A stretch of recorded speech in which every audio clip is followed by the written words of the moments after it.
You think you know Bishop J. Drew Sheard, but what if we told you that the real story has been hiding in plain sight all along? After years of silence, his own daughter has finally spoken out, sharing a painful truth that's shaking the gospel world to its very core. What she discloses will leave you absolutely stunned.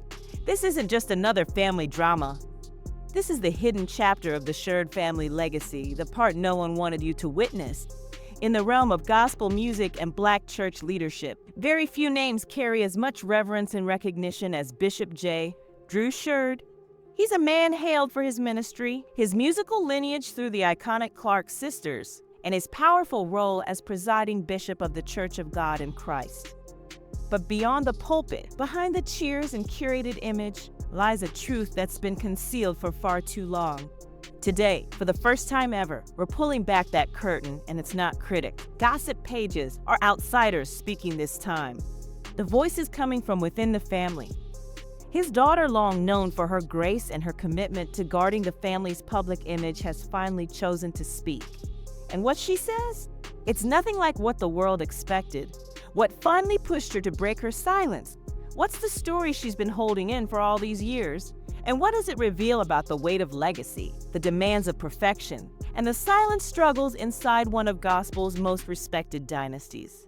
You'll be shocked by what she unveils and why her words may change the church forever. So keep watching, because in this video, we're unpacking it all. The true relationship between Bishop J. Drew Sheard and his daughter, her emotional testimony, the hidden burden she's carried for years, and how the constant spotlight of a gospel empire took its toll, leaving even the most loyal followers speechless. This is where the truth begins and things are about to get real. From the outside, growing up as the child of Bishop J. Drew Sheard and gospel legend Karen Clark Sheard might seem like a dream, a privileged seat at the heart of gospel royalty. Their home was seen as sacred ground, a place of worship, music, and purpose. But what no one saw was the immense weight that came with bearing such a famous last name in the gospel world. According to close insiders and past interviews, life inside the Sheard household wasn't always as harmonious as it appeared. While there was no shortage of love and deep faith, the expectations were relentless. Every choice she made, from how she dressed and talked to how she worshiped, was examined not only by her parents, but by the entire church. She never got the chance to just be a child or a teenager discovering herself. She was expected to carry the image of gospel royalty, and that identity came with a cost.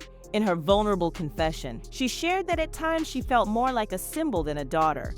The expectation was clear: be perfect, be modest, be obedient, not for her own sake, but to uphold her father's public image. And that's where the hurt began. I was always told to smile, to sing, to carry myself with grace, she shared. But no one ever asked how I was feeling. No one asked about my truth. Her words struck a powerful chord, especially with those who've grown up as PKS pastors' kids who understand the invisible prison that comes with being watched from every angle. The daughter never asked to live life in the spotlight, but from the moment she was born, the public eye found her. And here's where things go even deeper. It wasn't just about appearances. It became about emotional distance. As bishop, Sheard climbed the ranks in church leadership, eventually becoming the presiding bishop of COGIC. The emotional bond at home reportedly began to weaken. While the world viewed him as a spiritual father to millions, his daughter often felt like she had to fight just to feel like she had a father of her own. And that's only the beginning. Every story rooted in emotional strain reaches a tipping point, a moment where long-buried feelings finally come to the surface. For Bishop J. Drew Sheard's daughter, that moment didn't come with drama. It came with quiet, yet undeniable power. It wasn't a blow-up. It was a slow-burning realization that she could no longer live beneath the weight of her father's name. As she grew into her late teens and moved into adulthood, the desire for freedom grew louder. Not just freedom from people's expectations, but from a role she was never given the freedom to question. She longed to explore her own beliefs, to find her own voice, to step into her identity, apart from the church's demands and the public's judgment. But once she chose to step away, distancing herself from ministry appearances and even skipping a few major family gatherings, the backlash hit her hard. She shared a heartbreaking moment where she finally confronted her father and said, "I'm tired of pretending. I don't even know who I am anymore. I need space, Dad, not judgment. Instead of receiving understanding, she says what she got in return was confusion and silence. No anger, just emotional distance. And to her, that silence cut deeper than any harsh word ever could. That was when she realized something devastating. Her voice didn't seem to matter as much in their home as the image the church expected them to uphold. According to those close to the family, this marked the beginning of her stepping back from the public gospel space. She started keeping a low profile online, withdrew from church-focused family promotions, and slowly faded from view. Rumors quickly began to spread. Some speculated she was battling an illness, others murmured that she was rebelling. But the truth, as she finally admitted, was much more heartbreaking and far simpler. I was just trying to breathe, she confessed. Trying to just be without having to shape-shift for everyone's approval, even my dad's. Behind the scenes, she says she made multiple attempts to connect with her father on a deeper level. But in her own words, Bishop Sheard consistently returned to his roles, his leadership, his duty, his reputation, and never once opened up with true vulnerability. She clearly remembers a moment during one of COGIC's major convocations when she asked her father to sit down with her, not as bishop and daughter, but just as dad and daughter. That meeting never came to be. And it wasn't about walking away from her family, it was about redefining herself beyond the boundaries of legacy. But the gospel world, and Bishop Sheard in particular, didn't appear to be ready for that. She quickly realized that choosing to step back would come at a cost, not just backlash, but deep isolation. And that's exactly what happened. She described the overwhelming loneliness that followed as one of the darkest chapters of her life. Even extended family began to keep their distance, unsure whether to support her or protect the family's image. And here's where it gets even more heartbreaking. For years, no one really knew what she was going through. Not even her closest friends knew. Not the gospel community that idolized her family. And not even her own father, Bishop J. Drew Sheard. That's because her real emotions were locked away, hidden deep within the pages of a private journal she never imagined anyone would ever read. But in a recent, emotionally raw interview, she shared pieces from that very journal, and the entries are absolutely heartbreaking. One journal entry, dated during a major church conference, read, "I'm surrounded by thousands of people, all worshiping and praising, yet I've never felt more alone." She continued, "Everyone at church calls him Dad, but when we're at home, I feel like just another member of his congregation, visible, but not really known." Another entry was even more vulnerable, where she wrote, "Do I even matter? Beyond this last name? Would anyone still care if I stopped showing up completely?" These weren't just angsty reflections of a frustrated daughter. They were silent cries from someone suffering emotional abandonment, hidden beneath layers of fame, filtered through the lens of faith. The gospel community praised her family for their strength, unity, and spiritual gifts. But within her private thoughts, she described feeling like a background prop used to help maintain a perfect public image. She detailed the crushing pressure to smile during events, even when she was battling depression behind the scenes. She had to pose for photos, sing beside her mother, and applaud her father's sermons, all while silently pleading for someone to notice how deeply she was hurting. "There were moments I wanted to vanish completely," she admitted. "But I knew that if I ever let people see how broken I truly was, it would be viewed as betrayal. I had to protect the brand even if it destroyed me." And perhaps the most heart-wrenching entry of all described one night in vivid detail alone in her bedroom, crying softly while a powerful revival service was going on downstairs. "The church was alive with praise," she wrote. "But upstairs, I felt numb. My spirit felt empty. No one even noticed I wasn't there." It's painfully clear that her struggle wasn't rooted in rebellion or resentment. It came from a deep yearning to be seen, heard, and emotionally nurtured in a house filled with praise and applause. She revealed that journaling became her only safe space, her only outlet to process what she was enduring. It was her voice when no one else would listen. And she never intended to let anyone read those words until now. What made her change her mind? Her answer was both powerful and simple. Because other daughters need to know they're not alone.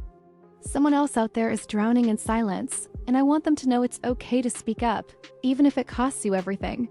Her choice to share these intimate, deeply personal thoughts wasn't just a bold move, it was a declaration. A message that behind even the most polished public images, there can be children silently crying out for real connection. But this powerful moment of vulnerability came with serious consequences. Once the contents of her journal and the full interview were made public, the gospel community was rocked. What was meant as a private truth-telling moment quickly escalated into a national conversation, one that began dividing congregations, shaking longtime supporters, and even creating ripples of discomfort within the Church of God in Christ itself. For many, it was the very first time someone so deeply embedded in gospel royalty had ever spoken so honestly about the hidden pain within church culture. And not just any church. COGIC, one of the largest and most influential Black Pentecostal denominations in the world, got to hear the daughter of its presiding bishop openly describe what it felt like to be emotionally overlooked, spiritually suffocated, and burdened by the impossible weight of religious expectations. Was nothing short of explosive. What happened next was nothing short of explosive. Reactions on social media came pouring in almost instantly. Many praised her bravery, hailing her as a voice for countless silent church kids who never felt heard. Young women, especially those raised as PKs or pastors' kids, flooded the internet with similar stories. The DMs, comments, and open letters rolled in by the dozens. I thought I was crazy for feeling like this. Hearing her speak made me realize I'm not alone. Read one post from a pastor's daughter that quickly went viral on X, formerly known as Twitter, but not all of the responses were supportive. Senior church figures and elder members of the gospel community were far more critical. Some accused her of publicly dishonoring her father and tarnishing the legacy of a respected name. A few even claimed that she was being used by the enemy to damage the church's image. In one especially harsh post, a prominent bishop wrote, "This isn't healing, it's rebellion dressed up in vulnerability."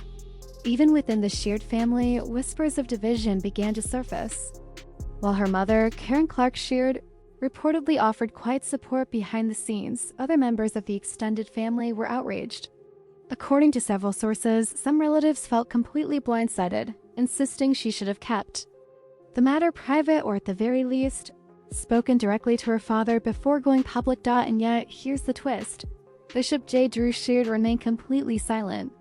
No interviews, no official comments, not even a passing reference during his weekly sermons.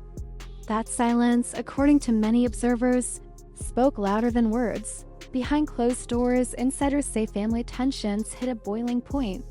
Allegedly, she was urged to retract her statements, delete her posts, and pray through it rather than voice her truth publicly. But she held her ground. "I didn't speak out to harm anyone," she said. "I spoke out because I've been hurting for years. And I refused to keep lying to protect people who never protected my heart." As the gospel world watched and wrestled with the fallout, a deeper and more uncomfortable question began rising to the surface. How many gospel families have traded emotional health for the sake of maintaining appearances? Her story became a mirror, forcing the church to confront its own pattern of idolizing perfection while quietly ignoring personal pain. Even some who had long admired Bishop Sheard's leadership began to ask the hard questions. Could someone so revered by the church have failed his daughter at home? Had the pressure to lead millions come at the cost of the one title that mattered most, father? It was a wake-up call not only for the Sheard family, but for a generation of church leaders who suddenly had to face an uncomfortable truth. You can preach healing to the world and still leave your own house broken. But her story didn't end there.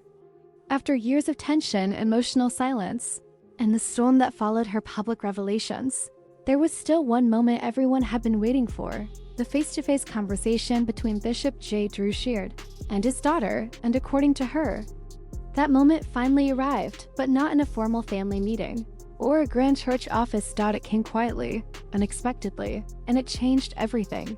She revealed that the meeting happened on a rainy afternoon after months without any contact.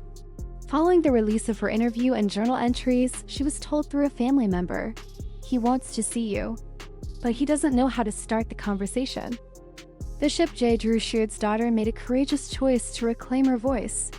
Not just as a Sheard, not just as a former preacher's kid, but as a woman determined to break the generational cycle of silence. She launched a digital initiative called Unneeded Voices Behind the Pew, a platform built to uplift and share the experiences of sons and daughters of church leaders who've carried trauma quietly, all in the name of religion, reputation, or family legacy. The platform has already received submissions by the hundreds from across the globe, from gospel-rooted households to missionary families. All the stories share one common thread: the pain of having to perform instead of being real. She began hosting live conversations, personal interviews, and virtual support groups, creating a safe space where people could speak their truth without fear of being labeled rebellious, bitter, or ungrateful. Her message was unmistakably clear: you can love your family, love your faith, and still speak your truth. Respect doesn't require silence, and healing starts with honesty. Her bravery struck a deep chord far beyond just the gospel circle. It began to spark new conversations in churches nationwide. Pastors began reevaluating how they parent. Leaders started offering mental health support to their ministry families. And perhaps most powerful of all, young people began finding the courage to speak up, no longer shackled by shame or secrecy. Even Bishop J. Drew Sheard, according to insiders, has started to reflect more deeply. Though he hasn't made a detailed public statement about the situation, those close to him say he's beginning to listen more intentionally, connect more genuinely, and is slowly learning to lead not just as a bishop but as a father. Their relationship today isn't perfect, and she doesn't try to make it seem that way, but it's real. And that, she says, is more meaningful than any image of perfection they used to chase. If my pain helps someone else find their voice, she said, then it wasn't for nothing. I'm not ashamed anymore. I'm not bitter anymore. I'm healing, and I want others to heal too. Her courage hasn't just shifted how people see the Sheard family, it's transforming how we all understand legacy, leadership, and the hidden cost of silence. It's a reminder that even inside the most admired families, pain can hide behind the praise. And real strength doesn't come from pretending, it comes from speaking up, from feeling, and from choosing to rebuild. So next time you hear a gospel track or see a family united behind the pulpit, remember this: there's almost always more to the story than what the surface reveals. If this story touched you, challenged your thinking, or made you reflect on your own journey with faith, family, or silence, don't keep it to yourself. Let's open up the conversation. Share your thoughts in the comments below. Have you ever felt pressured to be perfect for someone else's image? Don't forget to like, subscribe, and turn on those notifications, because more raw, powerful, and honest stories like this are coming your way. And trust me, you won't want to miss what's next. If someone you know needs to hear this, send it to them. Because sometimes all it takes is one person's story to help someone else finally set theirs free.